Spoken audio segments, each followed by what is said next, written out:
là, je pense. Donc, voilà, notre talk suivant. Ça parle du bouton Dash d'Amazon.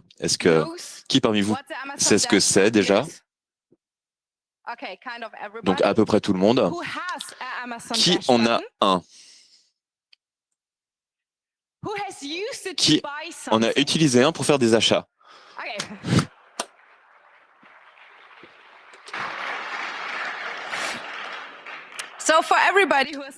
Donc, pour tous ceux qui n'ont jamais vu un bouton Dash d'Amazon, regardez, j'en ai acheté un, c'est le moment. Ça ressemble à ça. C'est un tout petit truc. On peut cliquer dessus, on peut commander des trucs avec, et on peut avoir des trucs cool, genre des trucs qui font sens, des trucs de la bouffe pour le chien, du shampoing, des trucs du genre. Mais aussi des trucs rigolos, des trucs dont on a besoin souvent. Mais des trucs marrants comme de la Play-Doh, le truc pour les enfants. J'ai aucune idée de qui peut avoir un besoin régulier de Play-Doh. Enfin, ça va où, ça sert à quoi? Vos enfants en mangent beaucoup, vous en avez toujours besoin de... Enfin bon, c'est quelque chose que vous apprendrez peut-être pas pourquoi on a besoin de ça, mais on va apprendre comment le bricoler, comment l'utiliser pour différentes choses. Bon, certains d'entre vous pourraient dire « Ok, j'ai déjà entendu parler de choses de ce style. » Parce que oui, la première version, il y a déjà eu une analyse de ce style sur la première version, mais il y a une nouvelle version. Comme souvent avec les trucs de l'IoT, ils essaient de renforcer la sécurité. C'est ce que Enfin, on va parler du matériel, du software, et aussi de la gueule de la communication client-serveur. Donc Huns a fait le talk là-dessus. Il hack du hardware depuis pas mal de temps. Du coup, on va lui donner un bon round d'applaudissements et apprendre des choses.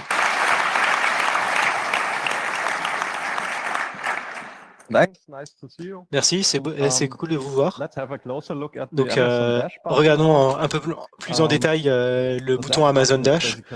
Donc, c'est de manière totalement basique un bouton connecté au Wi-Fi. Donc, c'est disponible aux US depuis 2014, je pense, et en Allemagne depuis août 2016. Il y a eu 2 révisions du matériel, et dans cette présentation, je vais parler de la dernière révision, c'est-à-dire la révision 2. La vieille révision a déjà été bricolée dans tous les sens. Donc, ce bouton peut être utilisé pour commander ou commander à nouveau des provisions, de la nourriture pour les animaux, des produits de nettoyage. C'est disponible seulement pour certains produits. Vous pouvez pas le configurer comme vous voulez. Ça coûte 5 € et vous recevez une ristourne sur vos premiers achats. Et donc, il y avait un bouton personnalisable qu'on pouvait obtenir aux États-Unis pour 20 $. Vous pouvez toujours mettre votre propre code sur le bouton et utiliser les Amazon Web Services. Donc, qu'est-ce qui est intéressant? Il a du Wi-Fi. Ça doit être quelque chose comme un ordinateur. Donc, c'est un truc comme l'Internet de merde, l'Internet des objets, soi-disant. Comment est-ce que ça marche? Qu'est-ce qu'il en est de la sécurité? Est-ce qu'il y a un risque de le mettre sur nos réseaux? Est-ce que ça peut être abusé, par exemple, pour des attaques DDoS? Et la question pour les bricoleurs, c'est est-ce qu'on peut le reprogrammer pour nos propres dessins? Donc, ça utilise... Enfin, c'est plus puissant que l'ESP 8266 pour un prix à peu près comparable. Et, et le point important, c'est si on ne peut pas faire lancer de code dessus, on ne le possède pas. Il y a déjà eu des recherches sur l'ancien bouton qui a été fait. Vous pouvez récupérer les transparents ici. Et je me référerai à ces deux liens plus tard dans la présentation. Et ça a déjà été fait. La façon simple de réutiliser ce bouton, c'est d'utiliser l'application smartphone et configurer le dash normalement.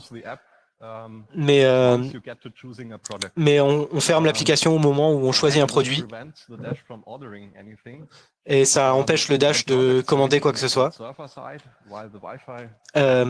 Donc la sélection du produit est stockée côté serveur alors que la configuration Wi-Fi est stockée en local. Et donc le dash pense qu'il est configuré et le serveur répond que non. Donc vous recevez rien. Mais ça fait beaucoup de choses pour se connecter. Donc ça connecte sur le Wi-Fi, ça fait une requête DHCP, des requêtes ARP, DNS. Et on peut surveiller ça pour trouver quand le bouton est activé. Et le moyen le plus simple, c'est de regarder les logs du DHCP. Ok, qui a déjà fait ça? Deux, trois personnes. On ira beaucoup plus loin que ça. Donc, d'abord, on va regarder le matériel. Donc, qu'est-ce qu'il y a dans ce bouton dash? Le protocole de communication et le chiffrement. Ensuite, on va regarder le firmware. Là, c'était la version la plus récente quand j'ai regardé le 26 décembre, la version 19.4.10. Et on va lancer notre propre code sur le bouton sans dessouder quoi que ce soit. Donc, j'ai pas fait d'analyse de l'application Amazon pour smartphone. C'est beaucoup trop haut niveau à mon goût. Voilà. Donc, en ce qui concerne le matériel, c'est donc dans une housse thermoscellée en plastique. Donc, on peut pas dévisser, on doit faire autrement, le couper, etc. La première tentative, c'était avec un couteau. J'ai fait le tour du seau. Ça n'a pas très bien fonctionné. J'ai enlevé certains SMD au passage. Et ma tentative la plus récente qui a fonctionné, c'était d'utiliser une Dremel depuis le haut, parce que je savais déjà à ce moment-là à quel endroit étaient les choses. Donc, on voit les points de test et le microcontrôleur. Donc, il y a un certain espace entre le PCB et le plastique. Le PCB fait 4 couches et beaucoup de SMD en 0201. Donc, on peut les voir là. Tout ça, c'est vraiment tout petit. Et vous pouvez voir ici, vous pouvez voir les contacts du microcontrôleur. Ici, vous pouvez pas parce qu'il y a un truc noir dessus. Je ne sais pas pourquoi ils font ça, mais on peut l'enlever en faisant gaffe. Ça peut être ramolli avec l'acétone. Ça rend les choses plus simples. Et bon, le microcontrôleur est assez puissant en fait. C'est un Cortex M4 avec un FPU. On peut le faire monter à 120 MHz. Il y a 512 kilooctets de flash et 160 kilooctets de RAM. L'inconvénient, c'est le packaging. C'est difficile de souder des trucs là-dessus. Et bon, il y a le machin noir autour. Bon, ensuite, il y a le circuit intégré qui gère le Wi-Fi. C'est un Atmel Atwin C1500B. Ça a du 2,4 GHz qui peut monter à 72 MB/s, qui gère le WPA 1 et 2, etc. avec une pile IP intégrée qui fait du DHCP. C'est un peu comme quand on ouvre un socket en Unix. C'est le chip Wi-Fi qui s'occupe de toute la couche IP. Et on ouvre un socket directement depuis le contrôleur et puis on peut communiquer en utilisant cette socket. Ça gère donc le SSS et le TLR en natif et plein de choses. Et bien sûr, bon, il faut un régulateur de tension parce que il y a une seule batterie 3A 1,5 V, un peu moins. Et du coup, il faut faire de la boost conversion pour la monter à 3,5 V avec le régulateur de tension qui est plutôt bon. Ils auraient pu utiliser un truc moins cher. Enfin, il y a aussi du BTLE, et vous pouvez voir ici le chip Bluetooth Low Energy. Je ne sais pas s'ils l'utilisent déjà, peut-être sur la version iOS de l'application, mais je ne l'ai pas analysé dans tous les cas. Il y a une flash série de 4 MB et un micro. Vous pouvez voir ici, quand on enlève le paquet, c'était un accident. Et on a une LED électroluminescente qu'on ne peut pas trop voir là.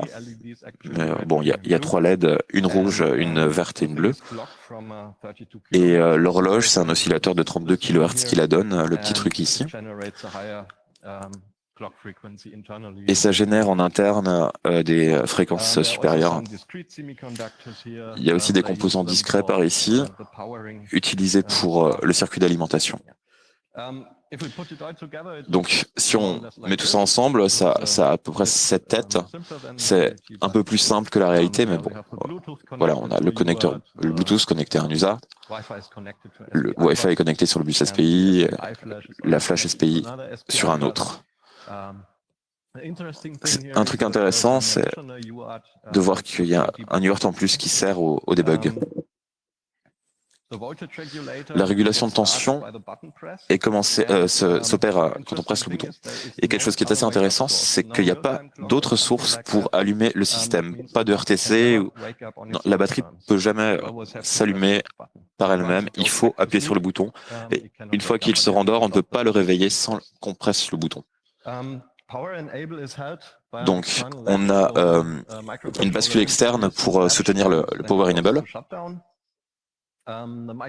Et à l'extinction, elle est relâchée. La MCU peut mesurer la tension de la batterie en utilisant un convertisseur analogue digital. Et il y a un signal désactivable pour connecter l'ADC à la batterie. Par rapport à la consommation électrique, il y a Petrov qui a déjà fait beaucoup de mesures. On peut voir que le Wi-Fi, ça consomme beaucoup, à peu près 0,4 watts. Sans le Wi-Fi, la MCU, on descend à 80 milliwatts. Et avec PowerSafe, on pourrait potentiellement descendre à 50 milliwatts.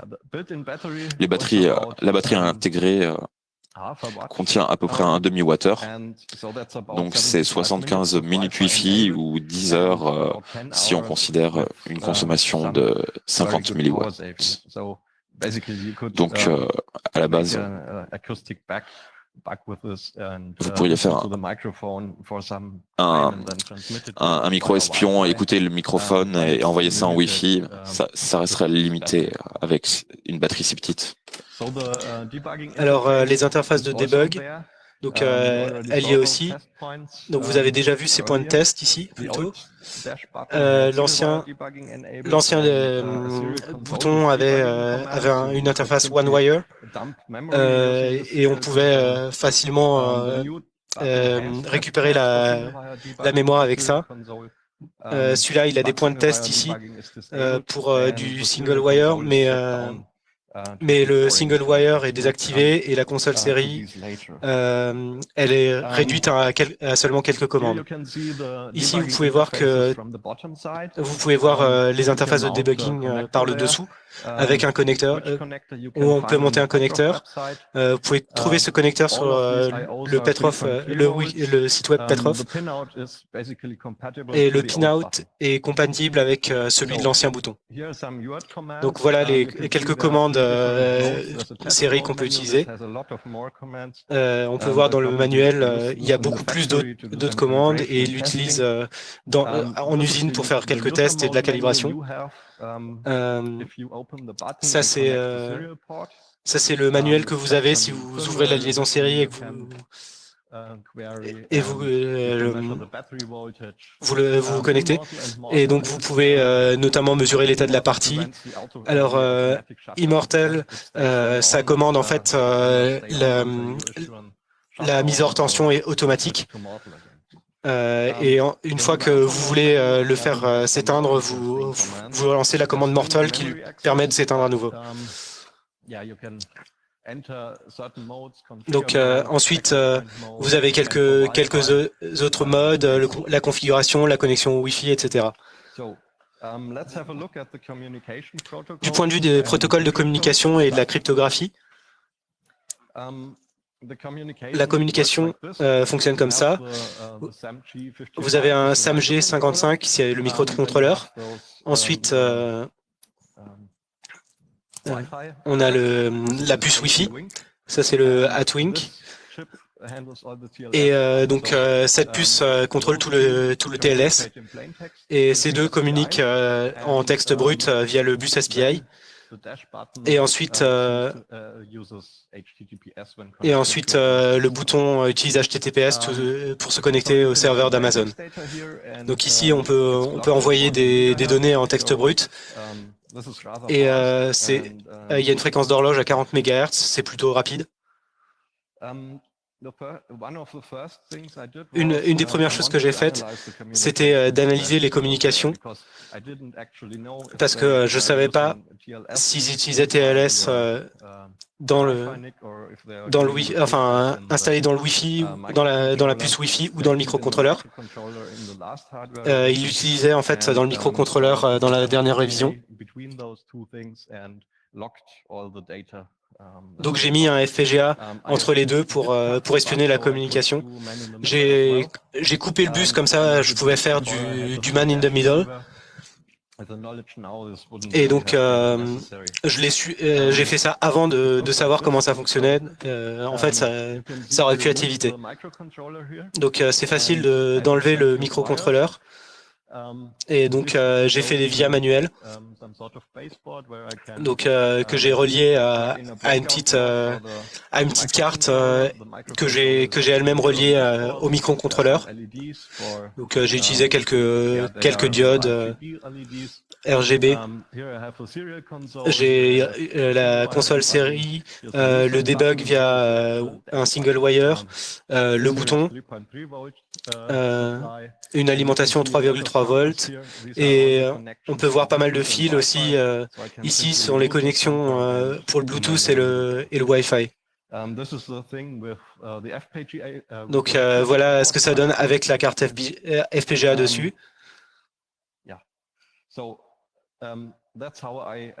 Donc ça, c'est comment j'ai analysé la communication. Et maintenant, je vais vous la présenter. Donc, la communication Wi-Fi est utilisée par l'application Android. Le système de configuration par Wi-Fi est utilisé par la version Android de l'appli. Pour passer en mode de configuration, il faut garder le bouton enfoncé quelques secondes jusque la lumière fond au bleu. Ensuite, le bouton passe en mode point d'accès. On peut se connecter à un réseau qui s'appelle Amazon Configure Me. Ça sert aussi du DHCP pour filer une IP au client. Et c'est un simple serveur HTTP qui tourne directement sur le Samsung 55, qui tourne pas sur le contrôleur Wi-Fi en tant que tel, avec une petite page web avec des informations basiques, le numéro de série, la version du firmware et le pourcentage restant de la batterie. Ils font toujours ça. C'est pas super intéressant. L'application, par contre, elle fait des trucs plus intéressants. Ça chope les informations sur le device en faisant un get de la racine. Mais ça définit un content type d'application JSON. Et du coup, ça renvoie plus d'informations. Ça renvoie une liste de tous les réseaux Wi-Fi qui sont accessibles. Et bon. Ensuite, l'app génère une clé privée en clé elliptique de Diffie-Hellman et la poste sur PubKey. Ensuite, elle la relie en faisant un get à la même adresse. Pardon, elle obtient la clé publique de la dash en faisant un get à la même adresse. Elle upload la configuration config dans /local. C'est pas super intéressant. Et du coup, c'est du plain text. Elle envoie un token de sécurité chiffré sur /s token et la configuration réseau chiffrée sur /network. Une fois que c'est fait, la configuration est terminée. La configuration du bouton est achevée. Le bouton se connecte en Wi-Fi, s'enregistre chez les serveurs d'Amazon. Et maintenant, quelque chose d'intéressant, c'est qu'il reçoit un secret customer, une clé secrète spécifique qui est stockée dans la flash et qui est ensuite utilisée pour passer les commandes. Donc, il y a plusieurs clés secrètes. Il y a le secret périphérique, c'est 20 caractères en chiffres et caractères majuscules, qui est écrit dans la flash lors de la production. C'est fixé, ça change pas sur le périphérique. On a le secret customer qui est obtenu à la phase de configuration depuis le serveur d'Amazon.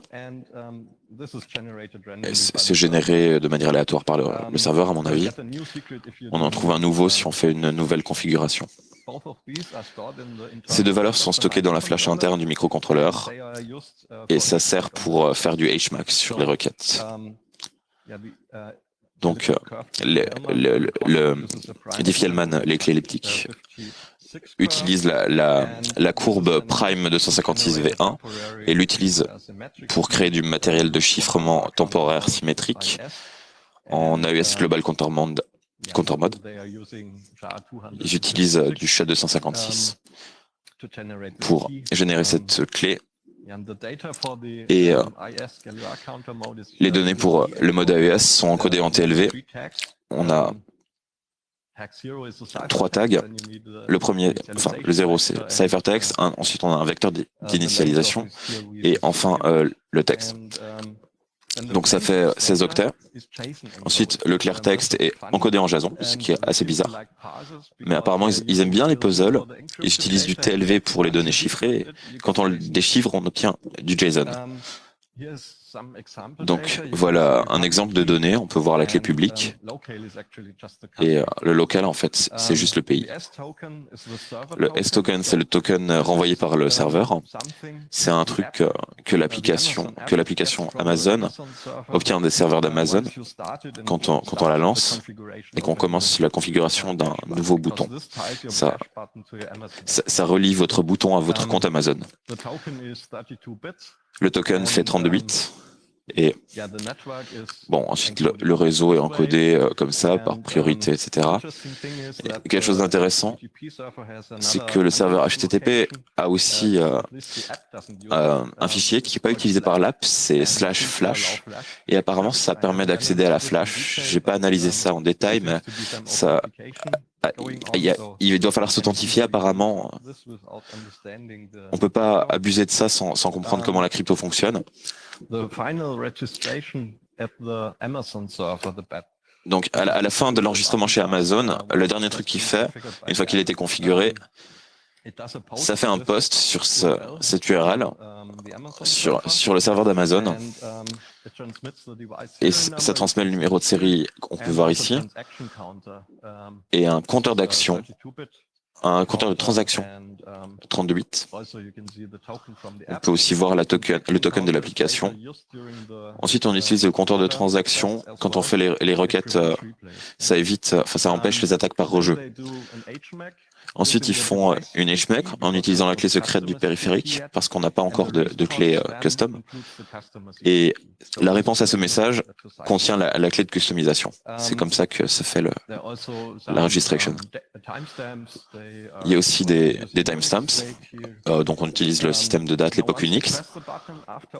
Donc, une fois qu'on a configuré le bouton et qu'on appuie sur le bouton pour commander un truc, ça fait 2 requêtes post sur cette gateway chez Amazon et ça utilise le content type binary RIO.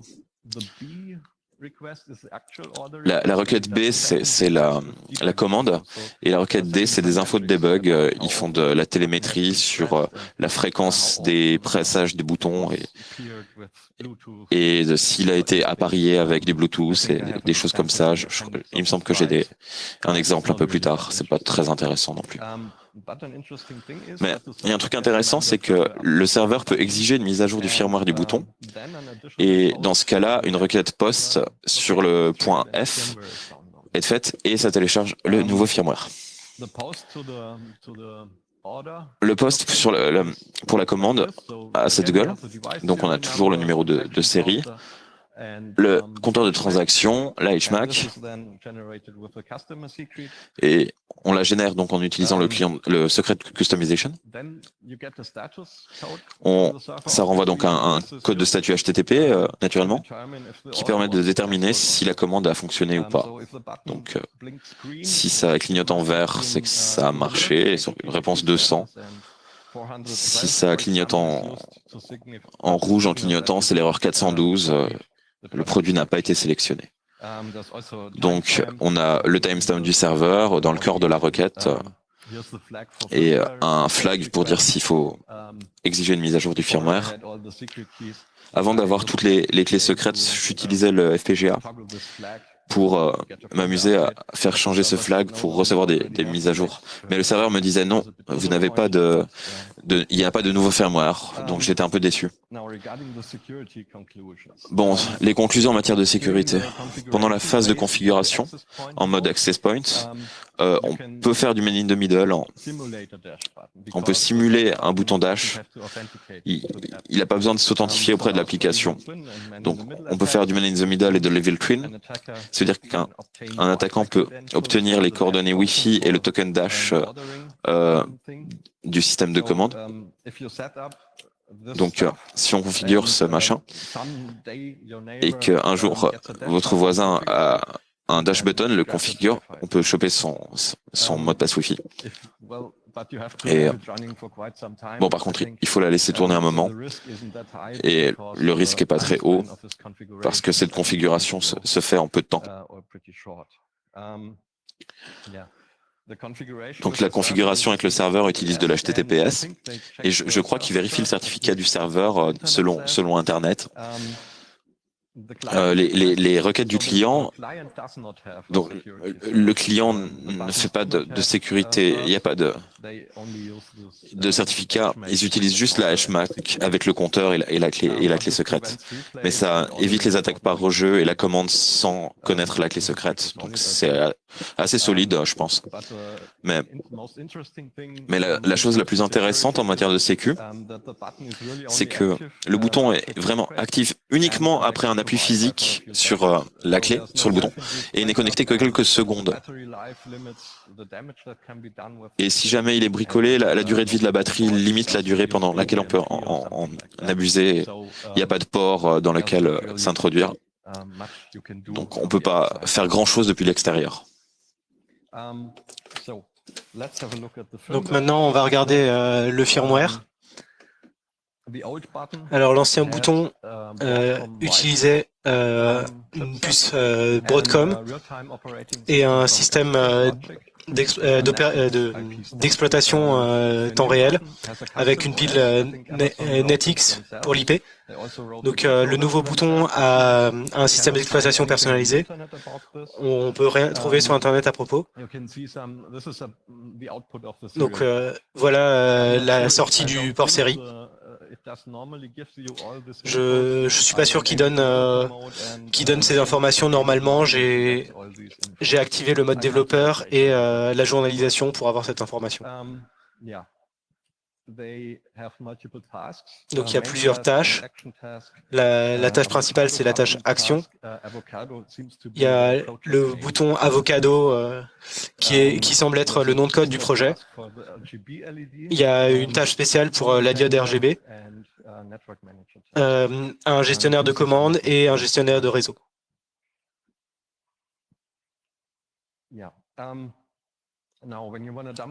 Si vous voulez récupérer le firmware, on pourrait essayer le debug single wire au début, mais ça ne peut pas être utilisé parce qu'il y a un bit de sécurité qui empêche l'accès via le debug single wire. Et on ne peut pas accéder non plus à la boot ROM.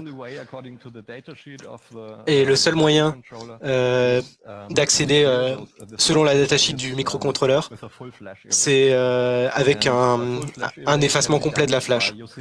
Et ça peut être fait en utilisant la patte d'effacement du microcontrôleur, mais ça nécessite de dessouder le microcontrôleur pour y accéder. Et en plus, ça efface la flash, donc ça ne permet pas de récupérer le firmware. J'ai regardé la flash externe, je l'ai dessoudée, vous pouvez la voir ici.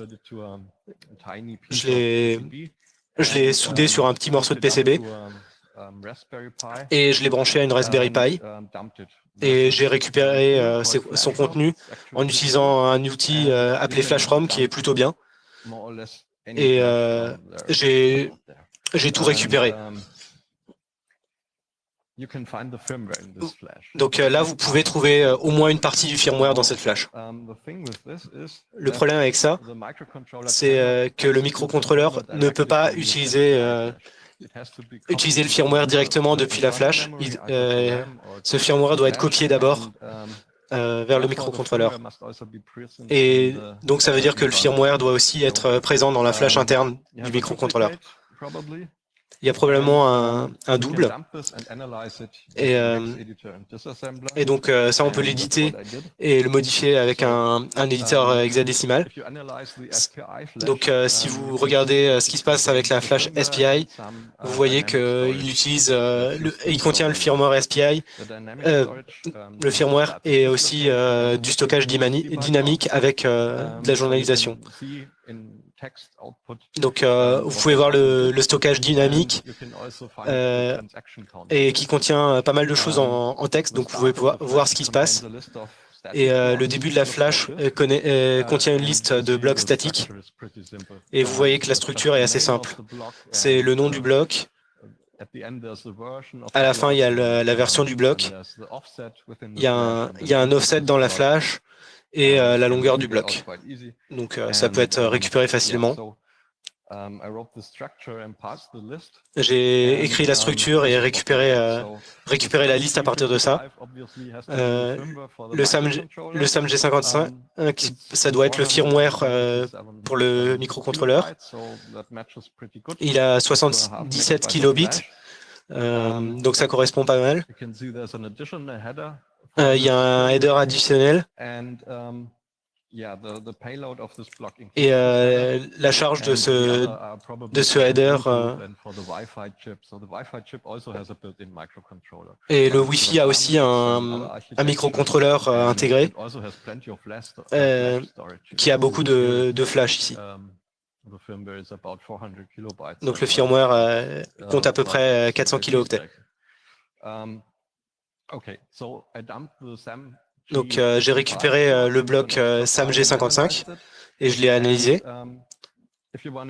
Donc si vous voulez analyser un bout de firmware pour un microcontrôleur ARM, Cortex M3 ou M4, M0 aussi, vous savez que la RAM statique commence à cette position et la flash interne à cette autre position. Nested vector interrupt controller table. This is the table with all the interrupt. Donc la table de vecteur d'interruption, c'est la table où se trouvent les offsets des routines de gestion d'interruption. On a aussi le point d'entrée du reset. Donc on s'attendrait à trouver la table des vecteurs quelque part au sein du firmware, et c'est ça qu'on cherche. Le pointeur de pile doit pointer quelque part dans la RAM, à la fin de la RAM, quelque part vers la fin, et les gestionnaires d'interruption devraient pointer quelque part dans la flash. Donc si on regarde de plus près, voilà le header additionnel qu'on a. Donc ça n'a pas l'air de faire grand sens de s'en servir comme table de vecteur parce que au début c'est une adresse de flash, après c'est une adresse invalide. Non. C'est comme ça que je me suis dit que ça devait être la longueur du firmware. Il y a plein de zéros. Et à cet endroit, on peut trouver le pointeur du bas de la pile et ensuite l'adresse des handlers d'interruption. Donc, mes présuppositions, c'était que ce serait des structures de 0x200 bytes et que ça devait être à l'adresse suivante, mais ça s'est révélé faux. Parce que si on se trompe dans les offsets, on peut voir ça dans le désassembleur, les références font plus sens. Donc j'ai réessayé. Donc j'ai strippé le header et non, je n'ai plus strippé ce firmware et là ça tombait juste. Donc j'ai un firmware partiel en tout cas, mais voilà. Le problème c'est qu'il commençait à l'adresse 40 000 en flash. Donc il doit y avoir un bootloader un peu avant, 40 000 tout pile, et je l'avais pas. Et j'ai trouvé après que, en plus du bootloader, il y a aussi le stockage de la configuration, dont l'adresse MAC, le numéro de série de l'appareil, la clé secrète du périphérique, et la configuration utilisateur. C'est là où toute la liste des Wi-Fi est stockée. Donc ça, c'est avant le firmware que j'ai trouvé dans la flash externe. Donc, j'ai essayé de faire un truc. Ce serait cool si on pouvait exécuter le firmware dumpé sur un autre SAMG sans le bootloader. Donc, je l'ai écrit dans un microcontrôleur vide, compatible. J'ai dupliqué la table des vecteurs au début de la flash. Donc, j'ai modifié les offsets, enlevé 0,200. J'ai défini le lockbit pour démarrer depuis la flash et ça fonctionne. Donc j'ai une sortie de debug à ce stade et tout marche bien. Et j'ai fait donc, je pouvais faire du debugging single wire, donc je me suis connecté avec un debugger avec OpenOCD. Et soudain, je trouve une jolie console développeur sur l'UART. Donc j'ai un peu analysé ça. Et en fait, il regarde juste l'état de la pin de security lock. Et si c'est pas défini, c'est qu'on doit être en mode développeur. Néanmoins, il y a un petit problème encore, parce que j'ai pas été capable d'utiliser ce nouveau bouton. Ça passait plus chez Amazon parce qu'il n'y avait pas la clé secrète. Donc, il fallait que je trouve un moyen de dumper la flash interne d'un microcontrôleur verrouillé.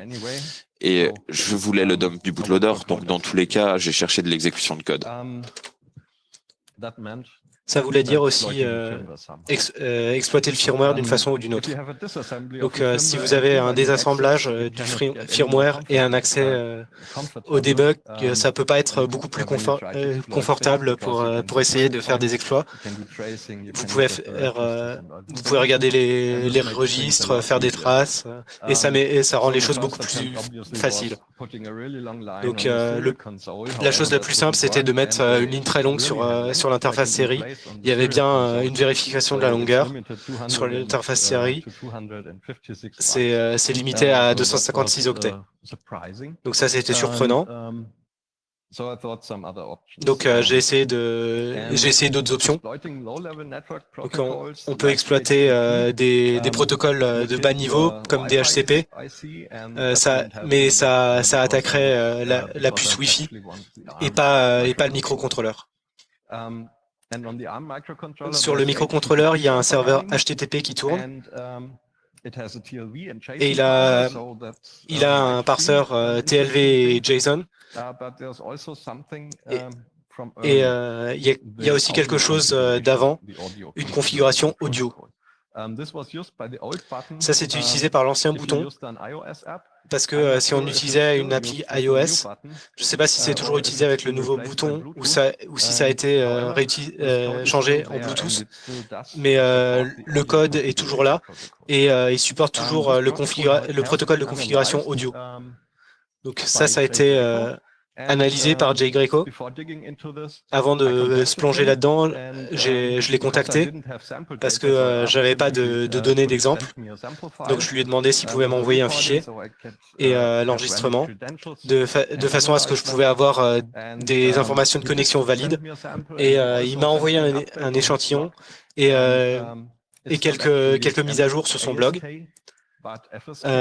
Donc c'est pas ASK mais en fait FSK avec 4 porteurs et ça ressemblait à de la ASK à cause du filtre passe-bas.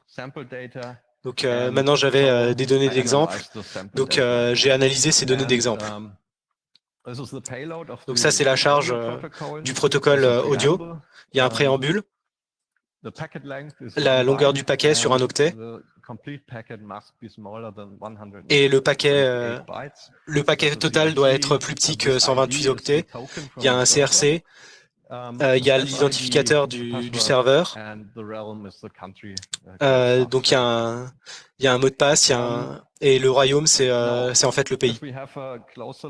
Si on regarde un peu plus en détail à la fonction qui traite cette charge, on peut voir que, à part ce test de longueur de 128, il n'y a pas d'autres tests de longueur.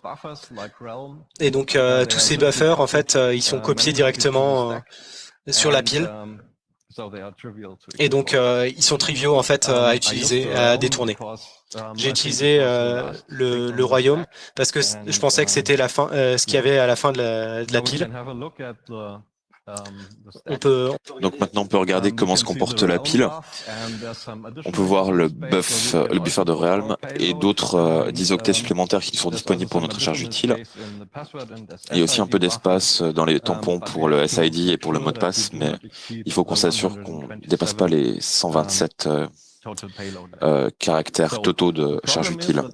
Donc, le problème, c'est qu'après cet espace additionnel, il y a des valeurs sur la pile et si on les écrase, on exécute un pointeur d'exception et il y a des valeurs de longueur pour même copie à cet endroit-là et donc si on écrit des zéros, les mêmes copies feront plus rien et il y aura plus de handler d'exception qui sera invoqué. Mais il y a un autre truc, hein. Il nous fallait désactiver la gestion des interruptions, vu qu'on est sur un système temps réel, il y a beaucoup de trucs dans tous les sens qui se passent avec les IRQ. Et une fois qu'on a défoncé la pile, tout ça fonctionnera plus très bien si on essaie de faire du changement de tâche. Bon, ensuite il faut gérer le watchdog, hein. Il y a un watchdog et ça éteint le bouton au bout d'un moment. C'est ce truc avec les commandes immortal et immortal. Donc une fois qu'on a trouvé le compteur de programme sur la pile, on peut faire des choses intéressantes. On peut y stocker une charge utile sur la pile. Donc j'ai écrit cette payload. Donc ça c'est l'instruction pour désactiver les interruptions. C'est des instructions juste après le programme compteur et quelques registres. Parce que normalement sur plateforme ARM, quand on fait un chargement, c'est relatif au programme compteur. Et donc ça prend 2 plus 4 octets pour chaque chargement. Et avec cette méthode, on peut gagner un peu d'espace de 2 octets par registre. Bon, on a besoin des valeurs immédiates pour le watchdog. Et bon, on met tout ça sur la pile. Sur la pile, on le pop, ça nous fait gagner quelques octets en plus. Et maintenant, on peut dumper la flash. Donc le pointeur source qui pointe sur le début de la flash, je l'ai mis dans le registre 1. Le registre 2, c'est la base de la fonction UARTWrite. Et vu que j'avais analysé le firmware du dash button, j'avais trouvé donc où était cette fonction UARTWrite, donc écrit sur l'UART, n bytes, à partir de l'adresse, voilà. Ça prend l'adresse de base de l'UART, le pointeur source et le nombre d'octets qui doivent être écrits dans l'UART, donc envoyés sur le port série. Ensuite, il faut répondre au watchdog parce que sinon il va éteindre la machine. Donc j'ai utilisé la destination, j'ai mis comme destination le registre du watchdog. Et j'ai mis tout ça dans le registre 4 et 5. Donc la charge utile est assez compacte. Je fais ça par tranche de 4 kg. Et après 4 kg, je rallume, je retrigger le watchdog. On vérifie les longueurs pour voir si on est arrivé à la fin de la flash. Et une fois qu'on arrive à la fin de la flash, on le laisse s'éteindre. Voilà, une boucle sans fin. C'est une instruction qu'on peut pas voir sur les slides. Je laisse juste le watchdog se trigger et éteindre, mettre en veille prolongée. Donc j'ai fait une vidéo de démo. Donc Là, j'ai mon bouton dash qui est ouvert avec le câble série connecté. On ne peut pas vraiment très bien voir, mais ça, c'est un écouteur voilà, de casque. Et j'ai fait un petit script en Python. Donc, je peux donner des instructions assembleur et ça me génère de l'audio qui me contient cette charge utile, un exploit qui marche. Donc là, vous avez la sortie série du bouton dash. Je l'ai empaqueté dans un filtre pour enlever les trucs style clé secrète. Donc j'entre dans le mode de config, j'invoque mon script qui génère le fichier audio et le joue dans le casque. Donc voilà, on essaye. Ça, c'est une sortie normale du bouton dash. On est en mode de config, là. Ça lance mon script et bam. C'est en train de dumper toute la flash. Donc ça prend un petit moment parce que c'est un demi-méga et...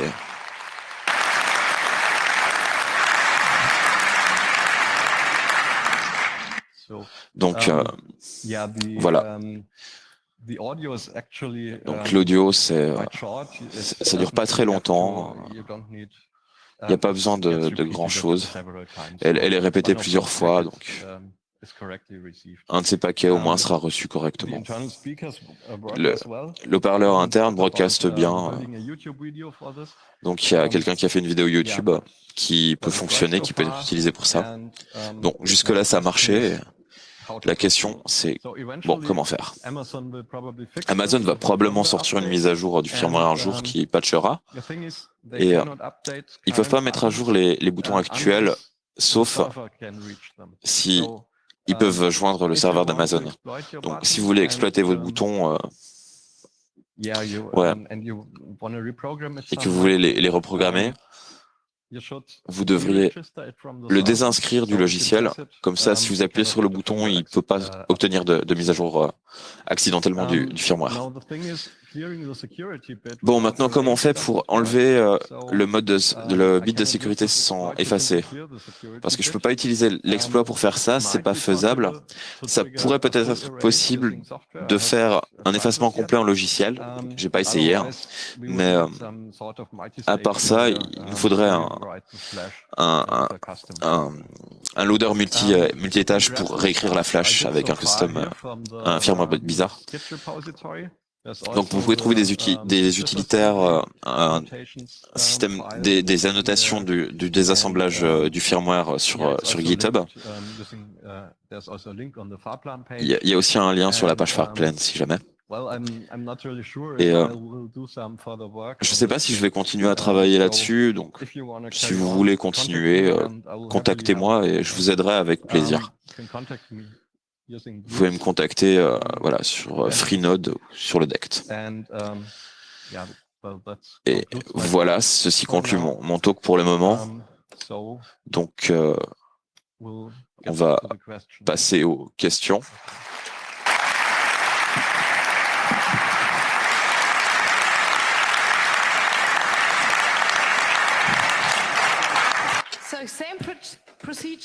Donc, même procédure que d'habitude. Si vous avez des questions, merci d'aller au microphone. On en a 8 ici, donc ça ne devrait pas être très loin. Première question. Hello. Bon, merci. D'abord, très bon travail. C'est assez impressionnant d'obtenir de l'exécution de code dessus. La seule question que j'ai, c'est comment vous avez fait pour souder ces 6 petits fils, genre sur la flash SPI? Bah, j'ai fait ça l'un après l'autre. Hein.